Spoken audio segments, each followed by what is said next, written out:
9h-10h, Sud Radio, la vérité en face, Patrick Roger. La vérité en face, il y a beaucoup de sujets évidemment sur la table. Mayotte, on en a parlé, la justice aussi. Et puis le gouvernement Bayrou, enfin je dis le gouvernement, l'impossible gouvernement Bayrou, parce qu'on a l'impression que c'est quand même extrêmement compliqué. Lui qui avait eu pourtant le temps de préparer ce gouvernement, parce qu'il s'y prépare depuis un bout de temps, en tout cas depuis au moins un mois, puisque lui-même était persuadé que ça n'allait pas tenir, que Barnier allait tomber avant Noël et qu'on allait arriver à cette situation. Sauf que, et donc, il y a une semaine, à cette heure-ci, ça se passait dans le bureau d'Emmanuel Macron. Là, il claquait la porte, François Bayrou, du bureau d'Emmanuel Macron, en lui disant, bon, tu veux pas de moi? Bon, tu vas voir, tu verras, tu vas voir ce qui va se passer. Macron l'a rappelé ensuite et ils se sont revus et il l'a finalement nommé. Pourquoi? Eh bien, pour aujourd'hui, difficulté de monter un gouvernement. Alex Darmon, bonjour. Bonjour. De la chaîne YouTube Les Indécis. Éric Tegner du média Frontières. Bonjour Patrick. Avec nous également, bonjour. Qu'en pensez-vous de cette situation, Éric Tegner? Au début, je pensais que François Bayrou, ça allait plutôt calmer les choses. Et finalement, en 24-48 heures, c'est une véritable catastrophe. On se demande quand est-ce que ça va se terminer, en fait. C'est encore pire que ce qui s'est passé avec Michel Barnier. On a l'impression qu'il enchaîne gaffe sur gaffe. Ça a commencé quand il s'est retrouvé au conseil municipal de Pau en essayant d'être, par une forme de narcissisme, uniquement dans son récit personnel et qui ne savait pas voir, justement, qu'il y avait cette catastrophe qui s'était passée à Mayotte.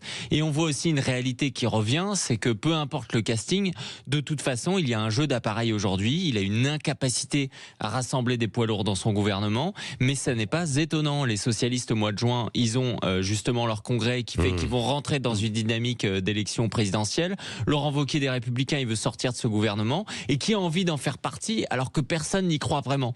Donc François Bayrou, il est embourbé là-dedans, mais derrière, c'est surtout Emmanuel Macron. Là-dessus, pour le coup, je ne donne pas cher de sa peau dans les mois à venir. Ouais, de qui? De François Bayrou ou d'Emmanuel Macron? François Bayrou, c'est plié. Ça durera pas 2 mois, on le sait tous. Là, ce qu'on a compris, c'est qu'il est pas bon, que ce n'est pas le François Bayrou de l'époque de Marielle de Sarnez, qu'il enchaîne des gaffes et des gaffes, que son orgueil, en fait, pose un véritable problème.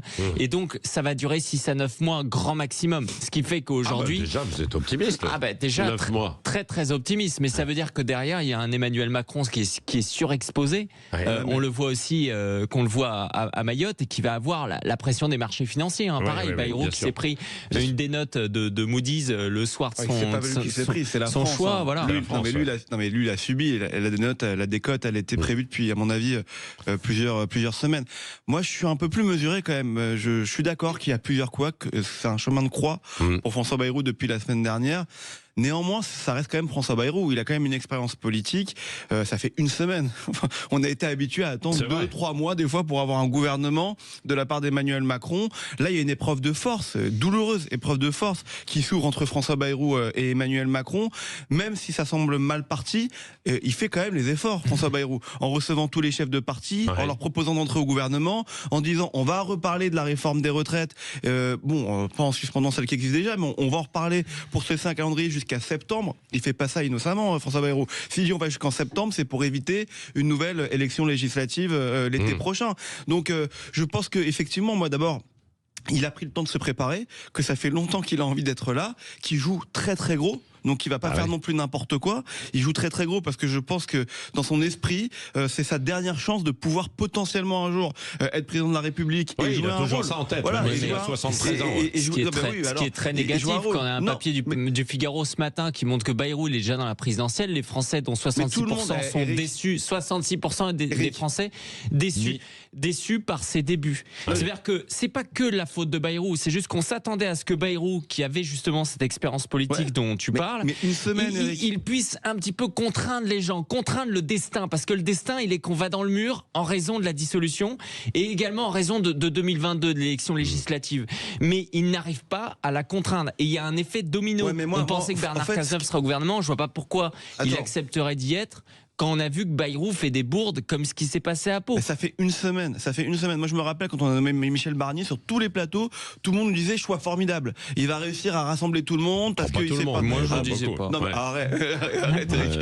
Non, beaucoup le disaient. On va sortir vos propos. Ah bah oui, allez-y, il y a pas de problème. Ouais. Moi, je disais c'était pareil que Macron. Là, aujourd'hui, on a pareil que Macron, mais quand même, ils se sont un petit peu rentrés dedans. Et on sait qu'il peut y avoir une sorte de cohabitation qui peut exister parce que c'est la même façon de parler, mais c'est pas le même objectif final. Donc, oui, il pense à la présidentielle, mais comme tout le monde pense à la présidentielle aujourd'hui. Tout le monde, tu l'as dit il y a quelques secondes, il va y avoir le congrès des socialistes, il va y avoir Laurent Wauquiez qui est en ligne de mire aussi pareil 2027. François Bayrou, il pense aussi à 2027 et il a la possibilité de pouvoir s'affirmer. Après, sur ces gaffes, moi je suis d'accord. Je trouve que au-delà des gaffes, c'est pour le symbole, c'est très mauvais ce qu'il a fait ces derniers jours. C'est Joe Biden. Hein. Non mais bon, t'es un peu dur. T'es un peu dur. C'est très compliqué ce qu'il a fait ces derniers jours et l'enchaînement de ces gaffes. Après, à voir dans les semaines qui viennent et dans les jours qui viennent, à voir d'abord s'il arrive vraiment à nommer le gouvernement comme il l'a dit avant Noël. Ça sera un exploit. Il voudrait le mettre et avoir ce gouvernement, le mettre en place. Dimanche ou lundi. Dimanche ou lundi. Mais quand on voit les noms qui circulent dans ce gouvernement, franchement, ça me semble compliqué de l'avoir dimanche ou lundi. Et si déjà il réussit à faire ça, parce que là, les auditeurs qui vous écoutent, ils disent alors quel nom circule, quel nom vous avez, Xavier Bertrand, Bernard Cazeneuve, Laurent Wauquiez, Elisabeth Borne. On parle d'Elisabeth Borne, du grand retour d'Elisabeth Borne à la défense. Laurent Wauquiez doit rester chez les Républicains. Laurent Wauquiez, pour le coup, il veut pas faire partie d'un gouvernement. Mais effectivement, il y a les Républicains. Mardi dernier, il voulait faire partie. Avec Retailleau et avec également Christelle Morancet, la présidente de la région Pays de la Loire, qui pourrait reprendre par exemple le ministère de l'Agriculture. Mais son objectif de base, c'est d'avoir un arc jusqu'à la gauche. Il voulait du Bernard Cazeneuve. C'est quoi la méthode ? Barnier, il était en mode les très gros à l'extérieur du gouvernement, sinon on va m'emmerder. Bayrou, lui, il critiquait déjà cette méthode. Il se disait il faut mettre les concurrents et les très gros à l'intérieur. D'où sa proposition totalement aberrante. On a l'impression qu'il découvre la politique, où il dit les présidents de parti, ça veut dire Édouard Philippe, etc., Marine Tondelier, vous rentrez au sein du gouvernement. Conclusion, en fait, qu'est-ce qui s'est passé ? Il voulait, je pense, envoyer un message aux Français en disant vous avez vu, moi je suis prêt à proposer, etc. Mais il passe d'abord pour quelqu'un de ridicule. Ils sont sortis de cette réunion en se disant c'est qui ce type qui croit vraiment que d'un coup on va venir. C'est-à-dire qu'on est à un moment où en fait on n'est plus dans la communication. Les Français commencent à être habitués en fait. On a eu 6 ou 7 premiers, je sais pas combien de premiers ministres cette année en fait. Les Français ils veulent plus de la com. Et donc ils ont l'impression que là il y a un François Bayrou qui croit qu'en fait il a une baguette magique et qui croit qu'il suffit qu'il arrive et qu'il demande aux gens venez pour que ça se passe en fait. Et c'est ça le grand problème, je trouve qu'il s'est décrédibilisé sur cette proposition qu'il a faite parce que en fait personne n'y a cru. Hein. Et vous en parliez, Alex Armand aussi, les jeux d'appareil quoi. C'est-à-dire que on est prisonnier de ça entre guillemets, de ces jeux d'appareil quoi, et des ambitions des uns et des autres. Parce qu'on avait un auditeur là, François tout à l'heure, qui était avec nous au 0826 300 300. D'ailleurs, ils peuvent continuer de réagir, qui nous disait bon, moi je suis plutôt de droite, nous disait François, et finalement les seuls que j'apprécie aujourd'hui, j'ai l'impression qu'ils mouillent la chemise entre guillemets pour la France, c'est Alexis Corbière et François Ruffin. Nous disait-il. Alors vrai, pas vrai, mais il dit bon, ces gens-là, ils ont l'impression d'avoir un esprit patriote pour la France, quoi. Non, mais ça, après, c'est le ressentiment de chacun. Mais vous savez, sûr. Le problème de notre société, enfin, si c'est un problème, c'est que c'est devenu le plus important, c'est plus le parti ou le collectif, c'est devenu l'incarnation. Mais quand vous regardez dans tous les secteurs, vous avez plus aujourd'hui, quand vous parlez d'un club de football, vous parlez pas du club de football, vous parlez du joueur qui est le meilleur à l'intérieur. Quand vous avez aujourd'hui en politique une personnalité qui s'en détache, vous parlez pas de forcément ses idées ou de son parti, vous parlez de cette personnalité qui se détache. Par exemple, Bruno Retailleau. Il semble inconcevable aujourd'hui de faire un gouvernement sans Bruno Retailleau. C'est incroyable. Il est inconcevable de faire un gouvernement sans LR. On s'en fout complètement aujourd'hui. Voilà. Donc en fait, oui, la politique elle est cassée et forcément les Français ont besoin de s'attacher et de s'identifier à des personnalités. Donc c'est intéressant ce que dit François. S'il estime lui que Alexis Corbière ou François Ruffin sont ceux qui travaillent le plus pour la France, il estime pas pour autant, je crois, que c'est la France insoumise, le parti. Non, et donc c'est intéressant. Ce sont des gens qui progressivement tout a éclaté. Et donc je ne font pas le jeu d'appareil. Mais je rebondis sur ce que disait Eric, c'est-à-dire que il se ridiculise Bayrou en proposant au chef de parti d'entrer dans le gouvernement et de devenir ministre. Oui, mais au moins il propose quelque chose. Au moins il propose quelque chose. Il y a quand même. Il y a une réalité si on prend du recul et qu'on n'avait pas compris au moment où par exemple Marine Le Pen a activé la censure, tout le monde disait ça va être mal vu, etc. Finalement elle a grimpé dans les sondages. Aujourd'hui le seul sujet c'est Emmanuel Macron. Et pour l'instant, Bayrou, effectivement, fait encore un peu paratonnerre. Mais imaginez le moment où il va tomber. Les gens vont commencer à dire, en fait, on s'en moque qui vous choisissez. Ouais. Parce que le truc, c'est qu'on peut rien faire. Et donc, on est sur une situation quand même où on a le chancelier allemand, Olaf Scholz, qui démissionne parce que justement il est privé d'une majorité, etc. On se retrouve avec moi je suis pas pour sa démission parce que je pense que ça serait catastrophique pour la 5e République. Emmanuel Macron. Exactement, parce que ça poserait un problème. C'est un peu comme dans la papauté, le jour où Benoît XVI il a démissionné, du coup les prochains papes à chaque fois on dit c'est quand sa démission.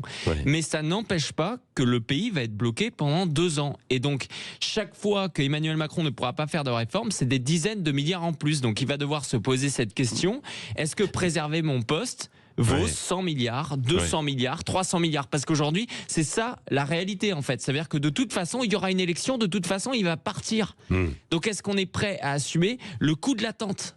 Et ça va inévitablement se poser. Mais j'ai l'impression en plus que, autour d'Emmanuel Macron, là on parlait de François Bayrou, mais c'est vrai, autour d'Emmanuel Macron, il y a de plus en plus de pression. Il a eu la pression évidemment pour qu'il nomme un Premier ministre et ensuite la formation du gouvernement.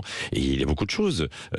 Quand on lit, on l'évoquait tout à l'heure hors antenne, mais les propos qui lui sont attribués dans le journal Le Monde, là, des propos racistes, homophobes, etc. Alors on ne sait pas d'où ça vient. Enfin aussi, certains savent d'où ça provient.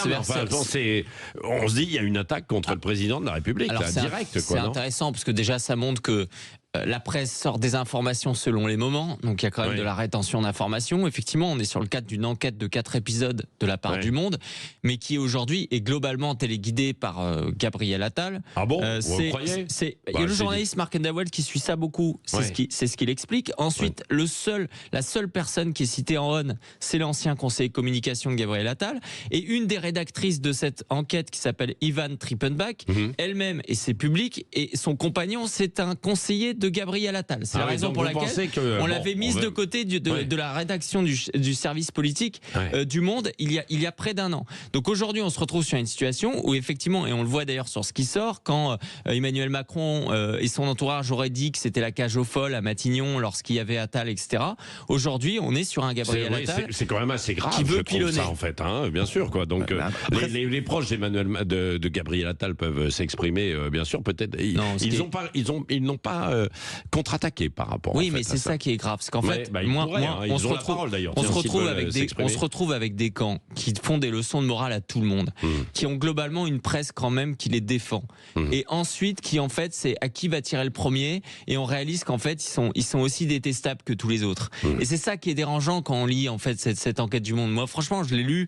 Il y a des choses qui m'ont amusé, parce qu'en fait, ça m'étonne pas du tout qu'ils soient comme ça, ou qu'ils tiennent ce genre de propos. On voit Emmanuel Macron qui parle de l'immigration en disant le problème des hôpitaux, c'est il y a plein de Mamadou, etc. C'est le premier à expliquer que Marine Le Pen c'est une raciste, et il va dire ça. En fait, le souci pour moi, c'est aussi qu'il y a des journalistes au courant de ça, et ils attendent d'en parler uniquement quand il y a une commande d'un certain camp. Il faut faire attention, c'est des propos rapportés aussi. Alors ils n'ont pas contre-attaqué parce que l'enquête est sortie là, il y a 2 jours.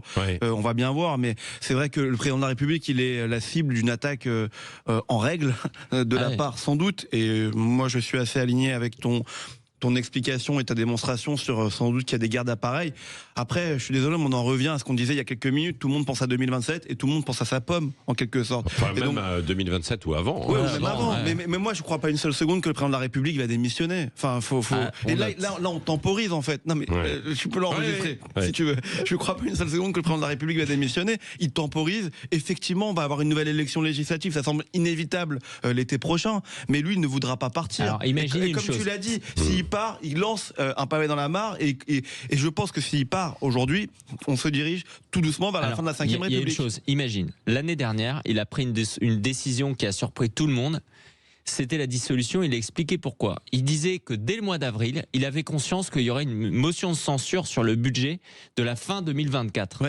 Là, on va réussir à faire passer le budget 2025. Mais imagine le budget fin 2025, le budget de l'année prochaine. C'est-à-dire que si déjà l'année dernière, Emmanuel Macron avait tellement peur qu'il a poussé à la dissolution, cette année pour la suite, la question, ça va être la démission. Mais non, mais pourquoi il n'y aurait pas une majorité c'est lui-même.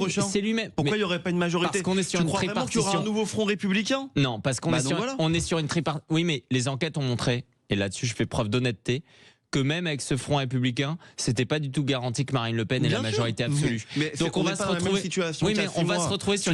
On est sur un pays tripartite. Non, mais on est déjà sur un pays tripartite. Il n'y aura pas de majorité absolue et la présidentielle. Il y aura fait des accords d'appareil parce qu'on parle d'Emmanuel Macron depuis tout à l'heure. Il y a aussi une responsabilité de la part des partis à s'entendre. Et si vraiment ils ne s'entendent pas l'été prochain, là effectivement, peut-être qu'on aura cette discussion d'une démission, mais c'est pas du tout dans les plans du président de la République aujourd'hui. Ah, c'est pas dans ses plans, bien sûr. Allez, Éric Tegner, président de Frontières, et Alex Darmon, journaliste politique aussi, avec la chaîne YouTube Les Indécis, que vous pouvez regarder, comme vous pouvez regarder aussi, bien sûr, en replay, si vous ne suivez pas en direct, ou si vous avez raté quelque chose, sur notre chaîne YouTube. Dans un instant, nous poursuivons jusqu'à 10h, La Vérité en face sur Sud Radio, et je pense aussi qu'on aura un gagnant ou une gagnante. Mais si vous voulez réagir sur l'actualité, vous n'hésitez pas. Manu, avec Jamel, attend vos appels et au 0826 300 très belles 300. vacances à nos auditeurs. Oh bah évidemment. 9h-10h, Sud Radio, La Vérité en face, Patrick Roger. La Vérité en face jusqu'à 10h avant de retrouver Valérie Expert, Gilles Gansman, bien sûr. Et puis tous les programmes dans la journée, c'est Alexis Poulain, le midi, là, puisque nous sommes vendredi. Alors nous étions sur l'impossible gouvernement Bayrou. On a dérivé vers Emmanuel Macron parce que forcément, c'est Emmanuel Macron qui reste à la tête quand même du pays, quoi qu'on en dise, bien sûr. On l'a vu aussi à la manœuvre à Mayotte. Là, il reste un petit peu plus longtemps là-bas. Il y a cette enquête du Monde sur Emmanuel Macron. On a l'impression que certains se lâchent et ont envie de taper sur Emmanuel Macron. Et puis Bayrou, donc pendant ce temps-là, qui a quand même beaucoup de difficultés à composer son gouvernement. Là où ça coince, notamment, dit-on, c'est pour Bercy. Hein, c'est ça. Qui nommé à Bercy Alex Darmon? Ah bah, vous me posez la question. Alors bon, oui, parce que il y a un ministre actuellement, donc mais bon, qui a pas vraiment imprimé, Antoine Armand, qui a pas vraiment. Très jeune, difficile d'imprimer, quoi. Oui, je pense que là, ça va être un poste ultra important et primordial, parce que c'est aussi là-dessus que s'est joué le départ de Michel Barnier, le budget. Donc là, il va falloir un homme de confiance et qui fasse consensus entre Emmanuel Macron, président de la République, et François Bayrou. Et c'est peut-être ça qui va faire traîner les choses, parce que chacun va vouloir mettre une personne, un pion qu'il connaît et qu'il maîtrise, avec qui il pourra parler. Moi, je pense qu'on rentre véritablement, ça va faire sourire sans doute Eric, mais je pense qu'on rentre véritablement en cohabitation entre François Bayrou et Emmanuel Macron. C'est-à-dire qu'on est à un point de non-retour.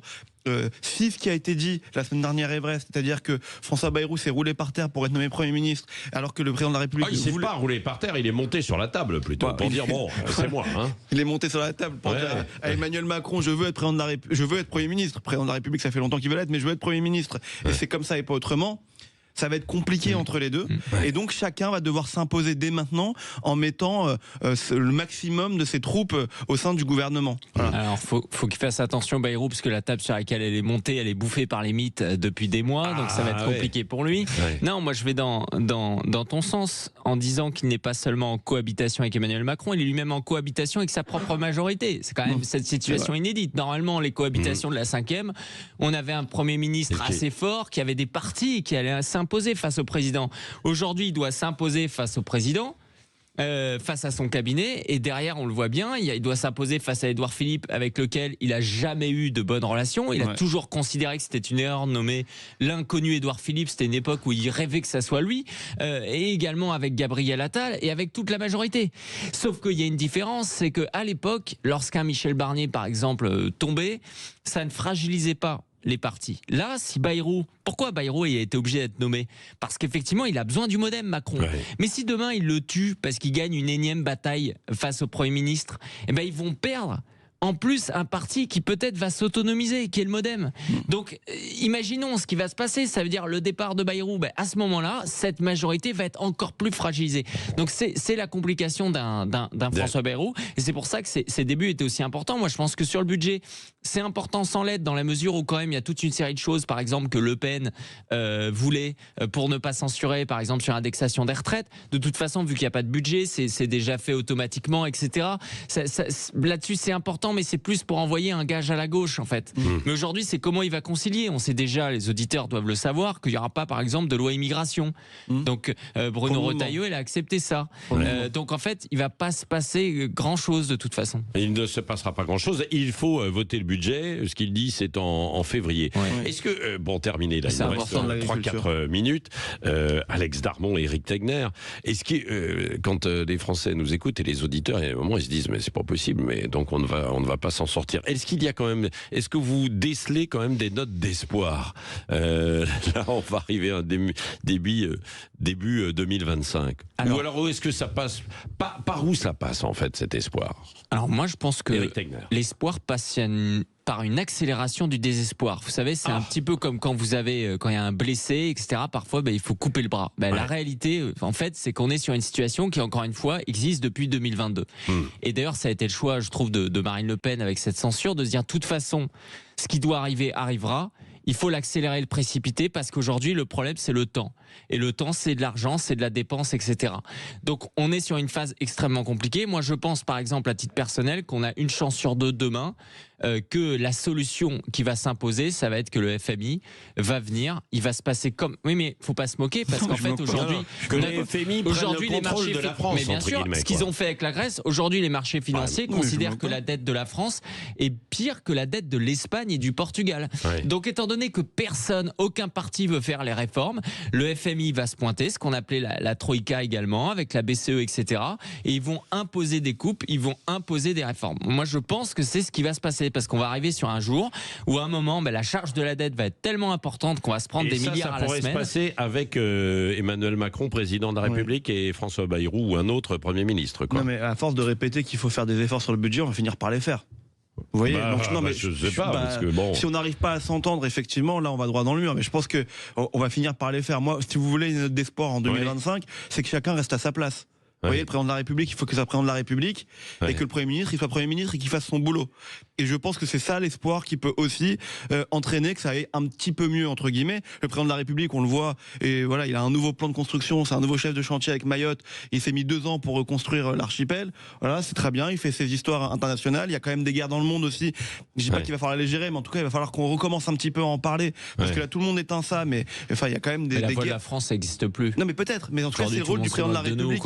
Mais c'est le rôle du président de la République de refaire parler la France dans ces conflits. Voilà. Donc je pense que la chance et l'espoir qu'il peut y avoir en 2025, c'est qu'on retrouve un peu de stabilité institutionnelle et que chacun soit à sa place. Moi, c'est ce que j'appelle de mes vœux. Ça, t'avais une étoile filante. Bon, c'est ce que j'appelle de mes vœux. Et ben voilà, un petit peu, on avance. Merci à vous. On vous retrouvera justement en début d'année prochaine. Éric Tegner, donc avec Frontières, votre média, et Alex Darmon, journaliste politique, et notamment votre chaîne. Je dis notamment parce que vous avez beaucoup d'autres choses. Vous travaillez sur des documentaires, votre chaîne YouTube, les Indécis. Vous travaillez sur quel documentaire en ce moment? Je peux pas en parler. Vous ne pouvez pas en parler.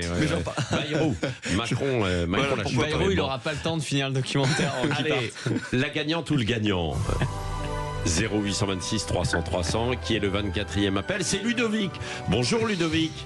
Bonjour. Bonjour. Alors c'est vous qui avez gagné. Eh ben oui, c'est vous qui avez gagné. Alors attention, nous allons voir ce que vous avez gagné. Qu'est-ce qui vous ferait plaisir? Vous êtes sportif? Oui. Bon bah écoutez, voilà, vous avez gagné un baptême de saut en parachute avec le centre de parachutisme Chute Extrême. C'est en chute libre ou en tandem. Attendez, voilà quand même. C'est à Lézignan-Corbière, Castres, Revel ou Narbonne. C'est dans plusieurs endroits. Qu'est-ce que vous allez choisir? Et ça vous intéresse? Vous avez déjà sauté en parachute ou pas? Jamais de ma vie, ça serait une bonne expérience pour moi. Ah bah voilà, ça va être pour vous. C'est gentil, super, merci. Ah bah oui, c'est avec Chute Extrême. Bon bah très bien. Bah alors ça c'est une bonne nouvelle. Vous êtes où? Vous nous appelez d'où, mon cher Ludovic? Perpignan. Perpignan. Bah c'est pas très loin. Pas très loin, puisque voilà, c'est juste à côté. Vous pourrez aller du côté de Narbonne, par exemple, oui, quoi. Du côté de Narbonne. Bah voilà, c'est un beau cadeau de Noël. La chance, j'aurais bien aimé avoir le même. Je suis très ravi. Ouais, c'est surprenant. On ne peut pas l'offrir à tout le monde quand même, ce cadeau. C'est certain. Donc, c'est un très beau cadeau. Ça c'est vrai. Ça, c'est vrai, mais c'était un très beau cadeau. Et s'il en veut pas, il peut donner son parachute à Macron. Bonne fête, un joyeux Noël. Moi, j'ose dire, parce que dans certains médias ou alors dans certaines entreprises, on n'ose plus dire joyeux Noël. Moi, je vous le dis, joyeux Noël. Vous le recevez, vous le prenez comme vous voulez, mon cher Ludovic. Bonne fête et joyeux Noël. Bonne fête à tous. Merci. Dans un instant, Valérie Expert et Gilles Gansman.